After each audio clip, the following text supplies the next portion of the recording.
الحمد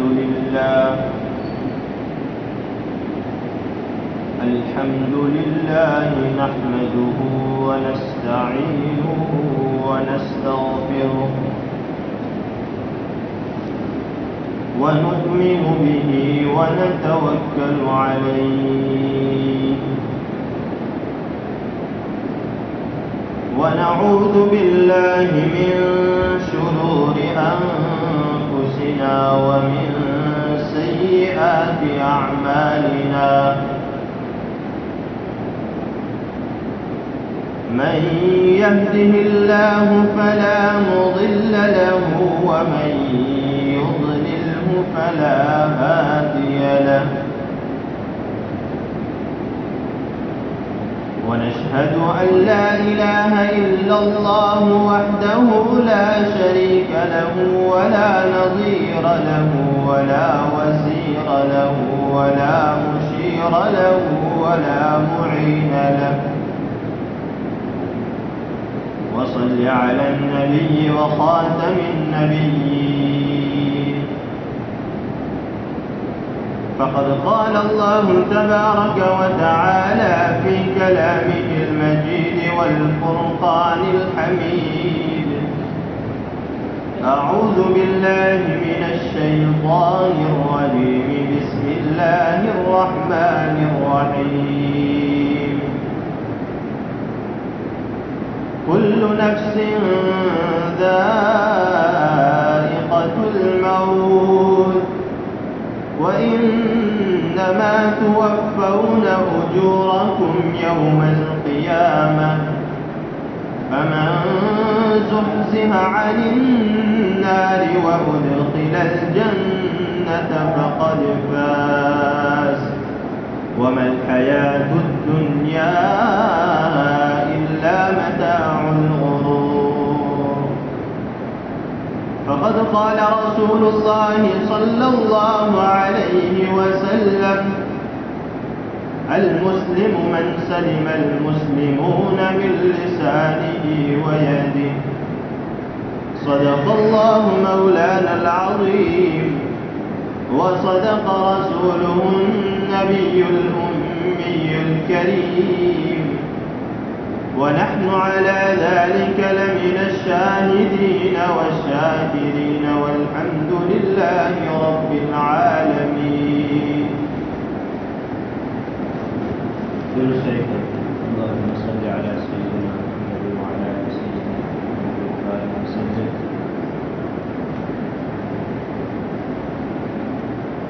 محترم بزرگان دین، میرا عزیز نوجوان ساتھیوں، اللہ تبارک و تعالیٰ کا بے انتہا احسان ہوا، کرم ہوا کہ اللہ تبارک و تعالیٰ نے ہمیں یہ جمعہ کا مبارک دن عطا فرمایا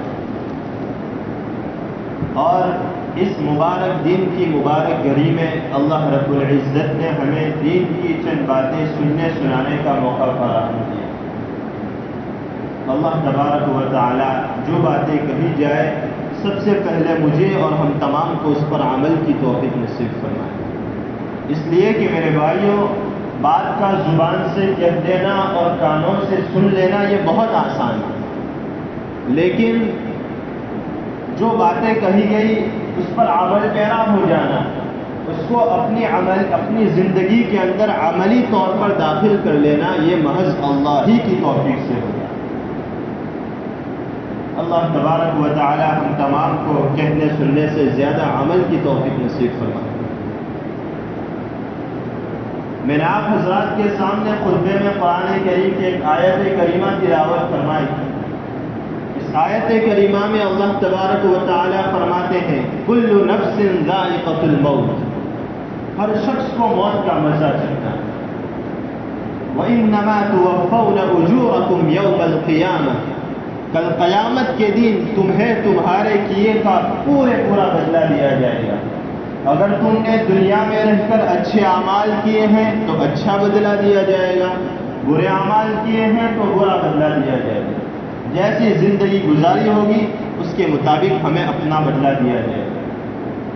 فمن زحزح عن النار، جو شخص آگ سے بچا لیا گیا، جو شخص جہنم سے بچا لیا گیا، وَأُدْخِلَ الْجَنَّةَ اور جنت میں داخل کر لیا گیا، فقد فاز تو وہ پوری طرح کامیاب ہو گیا۔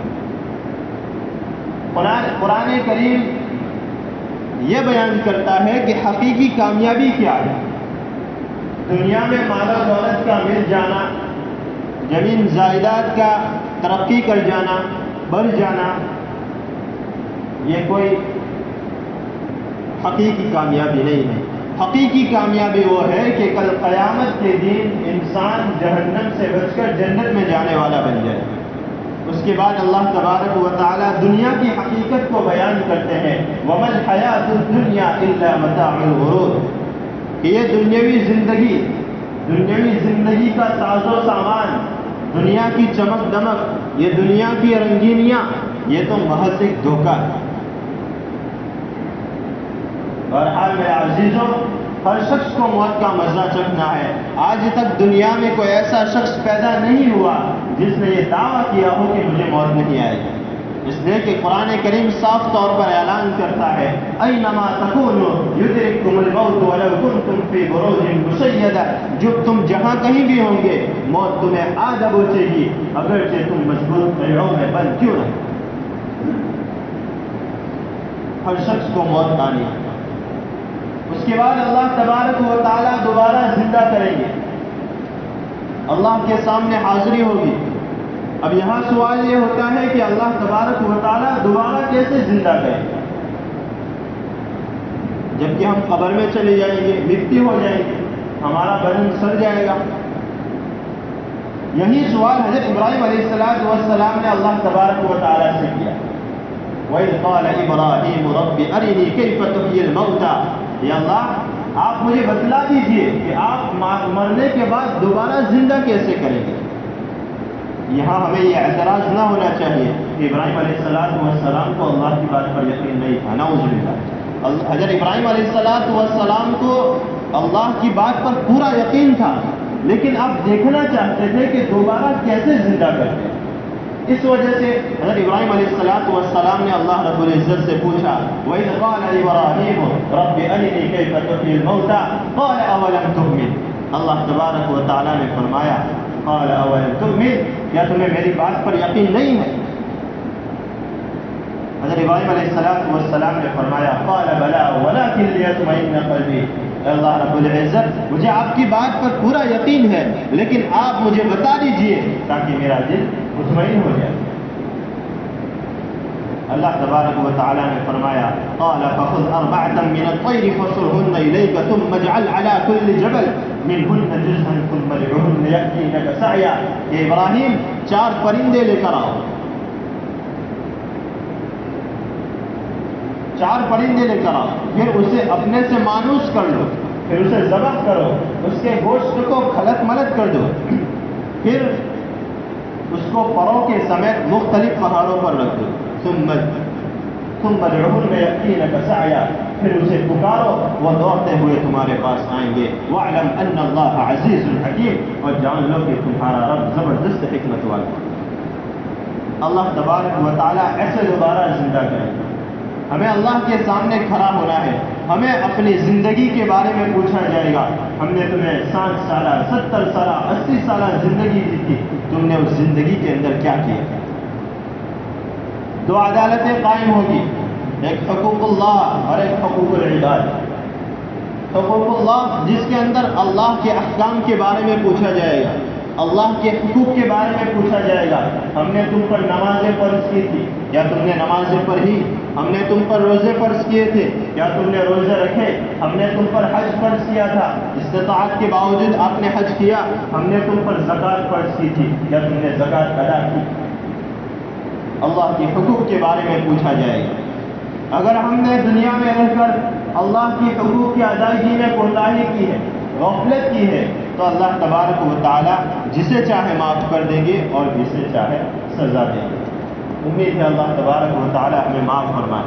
لیکن میرے عزیزوں، دوسری جو عدالت ہے وہ بڑی خطرناک عدالت ہے، وہ ہے حقوق العباد، جس کے اندر بندوں کے حقوق کے بارے میں پوچھا جائے گا کہ تم نے پڑوسیوں کا حق ادا کیا نہیں، والدین کا حق ادا کیا تھا یا نہیں، اولاد کا حق ادا کیا تھا یا نہیں، پڑوسیوں کے حق کے بارے میں، بندوں کے حق کے بارے میں پوچھا جائے گا۔ ایک انسان جس نے پوری زندگی اچھے اعمال کیے، نمازیں پڑھتا رہا، روزے رکھتا رہا، زکوٰۃ ادا کرتا رہا، حج بھی کیا، لیکن اگر اس نے بندوں کے حقوق کی ادائیگی میں کوتاہی کی ہے، کل قیامت کے دن نہ اس کی نماز کام آئے گی، نہ اس کے روزے کام آئیں گے، نہ اس کا حج کام آئے گا۔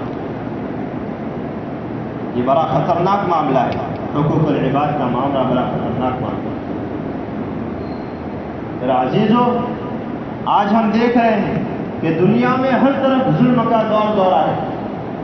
ہر شخص ایک دوسرے کا مال ہڑپ کرنے کے چکر میں، انسان یہ سمجھتا ہے کہ دوسروں کا مال ہتھیا کر میں اپنی جائیداد کے اندر، اپنی کمپنی کے اندر، اپنی تجارت کے اندر، اپنی دکان کے اندر ترقی کر لوں گا،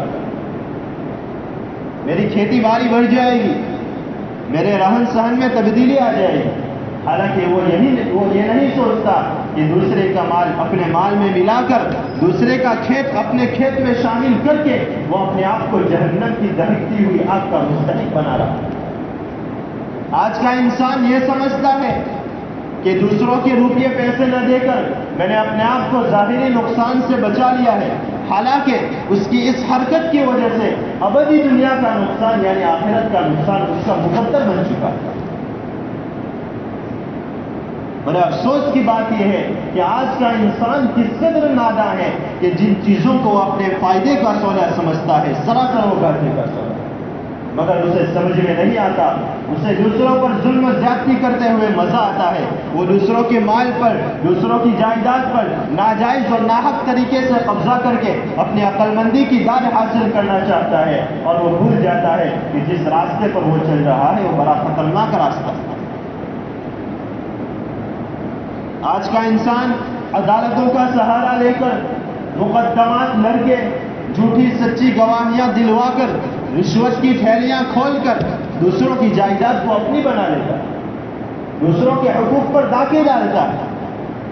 اور عجیب بات یہ کہ جس چیز پر ناحق طریقے سے قبضہ کیا ہے، چاہے وہ معمولی ہی چیز کیوں نہ ہو، اس کے بارے میں وہ یہ سمجھتا ہے کہ دنیا میں قانون کے اعتبار سے یہ چیز میری ہو گئی تو خدائے قانون میں بھی میری ہو گئی، حالانکہ یہ اس کی سب سے بڑی بھول ہے۔ قیامت تک ہتھیائی ہوئی چیز اس کی نہیں ہو سکتی۔ اس چیز کے ذریعے جو کچھ بھی وہ فائدہ حاصل کرے گا سب حرام ہے، وہ جہنم کا ایک ٹکڑا ہے جو اس نے رشوت دے کر اور جھوٹی گواہیاں دلوا کر حاصل کیا ہے۔ عزیزو، یہ حقوق العباد کا معاملہ بڑا خطرناک معاملہ ہے۔ حدیث پاک میں آتا ہے، ایک مرتبہ اللہ کے رسول صلی اللہ علیہ وسلم نے صحابہ کرام سے پوچھا، اے میرے صحابہ بتاؤ مفلس کون ہے؟ صحابہ رضی اللہ عنہم نے عرض کیا، یا رسول اللہ صلی اللہ علیہ وسلم، ہم تو مفلس اسی کو سمجھتے ہیں جس کے پاس روپیے پیسے نہ ہو، مال و دولت نہ ہو، غریب ہو، مسکین ہو، فقیر ہو۔ اللہ کے رسول صلی اللہ علیہ وسلم نے فرمایا، نہیں اے میرے صحابہ، حقیقی مفلس وہ ہے جو کل قیامت کے دن ڈھیر ساری نیکیاں لے کر اللہ کے دربار میں حاضر ہوگا، نیکیوں کا انبار لے کر اللہ کے دربار میں حاضر ہوگا۔ اس کے نامۂ اعمال، اس کا نامۂ اعمال نیکیوں سے بھرا ہوا ہوگا، نمازیں بھی ہوگی، روزے بھی ہوں گے، حج بھی ہوگا، زکوٰۃ بھی ہوگی، قرآن کریم کی تلاوت بھی ہوگی، تسبیحات بھی ہوگی، تبلیغ بھی ہوگی، لیکن جب نامہ اعمال پیش کیا جائے گا تو معلوم ہوگا کہ نمازیں بھی ہے، روزے بھی ہے، حج بھی ہے، زکوٰۃ بھی ہے، قرآن کریم کی تلاوت بھی ہے، بہت ساری نیکیاں ہیں، لیکن بندوں کے حقوق ضائع کیے ہیں، بندوں کے حقوق کی ادائیگی میں کوتاہی کی ہے، کسی کو گالی دی ہے، کسی کو برا بھلا کہا ہے، کسی کو تکلیف پہنچائی ہے، کسی کو ایسے الفاظ کہے ہیں جس کی وجہ سے اس کے دل کو ٹھیس پہنچی ہے، کسی کی جائیداد پر، کسی کی زمین پر ناجائز طریقے سے قبضہ کر لیا ہے، کسی کی غیبت کی ہے، کسی کو ناحق قتل کیا ہے، کسی کو ذلیل کیا ہے۔ باقی اس کے نامۂ اعمال میں سب کچھ ہے، بہت سارے اچھے اعمال ہیں، لیکن بندوں کے حقوق ضائع کیے ہیں، اپنے ہاتھوں کے ذریعے، اپنی زبان کے ذریعے دوسروں کو تکلیف پہنچائی۔ اللہ کے رسول صلی اللہ علیہ وسلم نے فرمایا، المسلم من سلم المسلمون من لسانہ ویدہ، مسلمان وہ ہے کہ جس کی زبان اور ہاتھ سے دوسرا مسلمان محفوظ ہے۔ میرا عزیزو، اب وہ اللہ کے دربار میں حاضر ہے، اللہ کی عدالت میں حاضر ہے، وہاں انصاف کے ساتھ معاملہ ہوگا، وہاں رشوت کام نہیں آئے گی، وہاں مال و دولت کام نہیں آئے گا، وہاں انصاف کے ساتھ معاملہ ہوگا۔ چنانچہ جس کا حق دبایا تھا، جس کی زمین پر ناجائز قبضہ کر لیا تھا، جس کا مال چوری کیا تھا، اللہ رب العزت اسے بلائیں گے اور کہیں گے کہ تو اپنا حق اسے وصول کر۔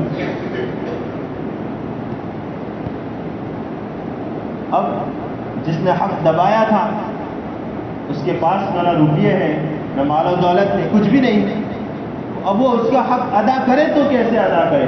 اللہ تبارک و تعالی فرمائیں گے کہ یہاں کی کرنسی روپیے پیسے نہیں ہے، یہاں کی کرنسی مال و دولت نہیں ہے، یہاں کی کرنسی اگر کوئی چیز ہے تو دنیا میں کیے ہوئے تیرے اچھے اعمال، تیری نیکیاں ہیں۔ چنانچہ اللہ تبارک و تعالی اس صاحب حق سے کہیں گے کہ تو اپنے حق کے بقدر اس کے نامہ اعمال سے اپنی نیکیاں لے۔ اب اس نے دنیا کے اندر بہت ساری نفل نمازیں پڑھی تھی، روزے رکھے تھے، زکوٰۃ ادا کی تھی، حج کیا تھا، قرآن کریم کی تلاوت کی تھی، بہت سارے اچھے اعمال کیے تھے۔ نماز جس کی زمین پر قبضہ کیا تھا وہ لے گیا، زکوٰۃ جس کا مال چوری کیا تھا وہ لے گیا، حج کسی کو گالی دی تھی، برا بلا کہا تھا، غیبت کی تھی، وہ لے گیا۔ لوگ اس کے نامہ اعمال سے نیکیاں لیتے چلے گئے اور اس کا نامہ اعمال نیکیوں سے خالی ہوتا چلا جائے گا، یہاں تک کہ اس کے نامہ اعمال میں نیکیاں ختم ہو جائیں گی، اس کے پاس کچھ باقی نہیں رہے گا۔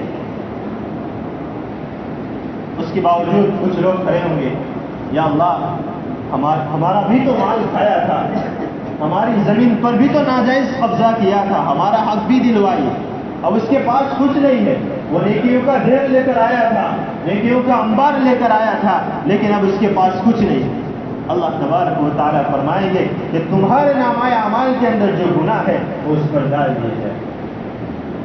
اسی کو اللہ کے رسول صلی اللہ علیہ وسلم نے فرمایا، حقیقی مفلس وہ ہے جو کل قیامت کے دن ڈھیر ساری نیکیاں لے کر آئے گا، نیکیوں کا انبار لے کر آئے گا، لیکن جب جائے گا تو دوسروں کے گناہوں کا بوجھ لے کر جائے گا۔ عزیز و حقوق العباد بڑی ڈرنے کی چیز ہے۔ ایک انسان، ایک آدمی میدان جنگ کے اندر کفار سے مقابلہ کر رہا ہے اسلام کے خاطر اور وہ شہید ہو گیا، تو شہید کی ہر چیز معاف ہو جاتی ہے لیکن عرض کبھی معاف نہیں ہوتا۔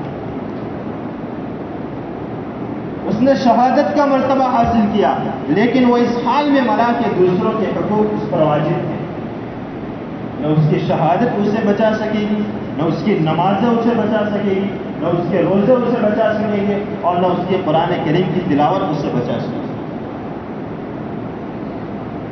اس لیے میرے بھائیوں، والدین کی فرما برداری سیکھو، پڑوسیوں کے ساتھ حسن سلوک سیکھو۔ ہماری وجہ سے، ہماری ذات سے کسی کو تکلیف نہ پہنچے، کسی کو گالی دے دینا، کسی کو برا بلا کہہ دینا، کسی کی غیبت کر لینا، یہ بہت کوئی آسان کام نہیں ہے۔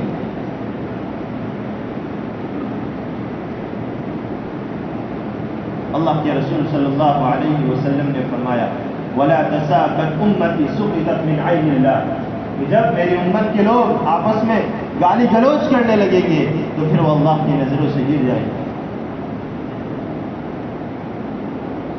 ایک مسلمان کو گالی دینا بیت اللہ کو گالی دینے سے بھی بڑا سخت گناہ ہے۔ اللہ کے رسول صلی اللہ علیہ وسلم ایک مرتبہ خانہ کعبہ سے خطاب کرتے ہوئے فرماتے ہیں، صحابہ کرام موجود ہیں، آپ صلی اللہ علیہ وسلم نے فرمایا، لا الہ الا اللہ ما اطیب وما اطیب ریحا وما اطیب وما اعظم حرمتا۔ اے بیت اللہ تو کتنا پاک صاف ہے، اے بیت اللہ تو کتنی عزت والا ہے، تو کتنا خوشگوار ہے، تو کتنی عظمت والا ہے، لیکن سن لے والمؤمن اعظم حرمتا منہ، ایک مومن کی عزت تجھ سے بھی زیادہ ہے، ایک مومن کی عزت تجھ سے بھی زیادہ ہے۔